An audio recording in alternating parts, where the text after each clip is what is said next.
Hey guys, what's going on? Welcome back to the channel. In today's video, we're going to be talking about the camera that I'm filming on right now that essentially started the growth of my YouTube channel, the Sony A7IV, and we're going to be talking about who it's for this year. Let's dive in. So with the release of the Sony ZV-E1 and the coming A7C II, which is said to be a baby A7IV, so pretty much rock that same sensor, but with a few different customizable features and things like that, I wanted to know where the A7IV, that is now a year and a half old, where it fits in the lineup and if you should even consider it as an option. I picked up the A7IV at launch for $2,500 US, but since then Canon has come out with the R6 Mark II and Panasonic has come out with the S5 Mark II, and that one's only $2,000 US. So my goal is to help you decide between Sony, Canon, and Panasonic, and also kind of consider with the cameras coming out that Sony has lined up for this year, like the A7C II,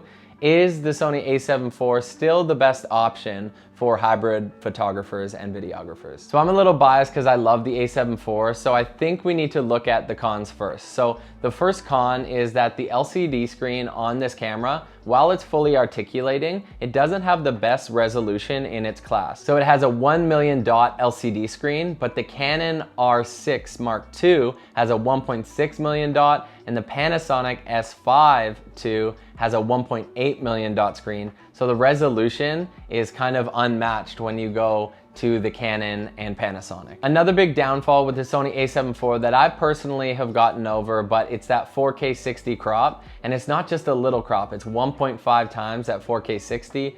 For me, I have a zoom lens so I can go to the wide end and I can also move my feet. There's ways around it. At least it still has 4K 60, but it's limited in its frame rates. It doesn't have 120, and it also has a big crop at 4K 60. For videographers who like to pan a lot in their shots, the rolling shutter on the A7IV doesn't boast the best performance, and the A7S III is night and day, like way better than this camera. Another downfall with the camera is 4K 60 overheating if you're running it for longer periods of time, particularly in the summertime or in hotter climates. This was a bigger issue at the beginning when people didn't know how to dial in their settings, but I think people know the use case out of this camera, and it still takes a lot to make it overheat. Last thing I'll say is for photographers. So while this camera does say on the spec sheet it shoots at 10 frames per second, when you go to RAW and some of the other less compressed formats, it's really only 8 or even in some cases 6 frames per second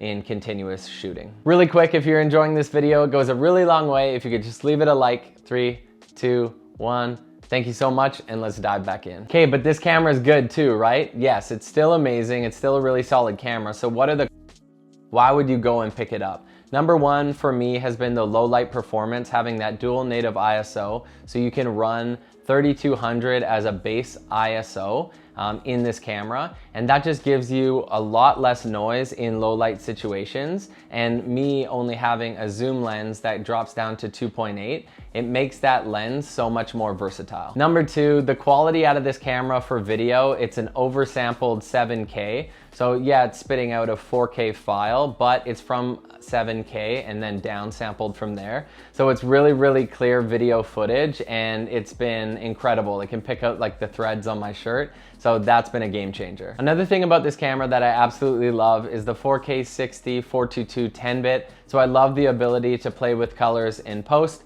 and I know that it's not gonna fall apart when I go to edit. Another selling point for this camera is the 33 megapixel sensor for photography, and honestly, this makes it such an incredible hybrid camera because we just spoke about the video features, but it also has really good photo features, pretty solid viewfinder, and also a 33 megapixel sensor. So if you want to crop in on your images or just have high quality, larger prints, you can do that. And last thing I'll say, I'll just lump a few together. The autofocus is incredible. Yes, it's updated in the newer Sony cameras, but it's still amazing, and that year and a half old technology for autofocus certainly stands up. It also has the gyro data within the camera, so if you need to stabilize it in post using Catalyst Browse, that's just an amazing feature to have that the Panasonic and Canon do not have. And the last one is like ergonomics, the feel of it, I love that. And then the customization of all the dials and menus is amazing as well. So as promised, who is this camera for? It's for the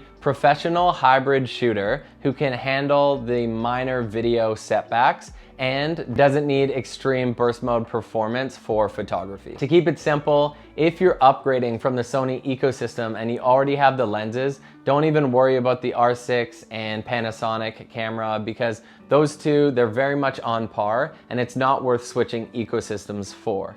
The R6 II, I've read reviews, I've looked over it, I've used the R6 itself. It's a really good camera. But again, if you're already in the Canon ecosystem, maybe stay there, get the R6 Mark II. And then if you are not in any ecosystem, I really like what Panasonic is doing.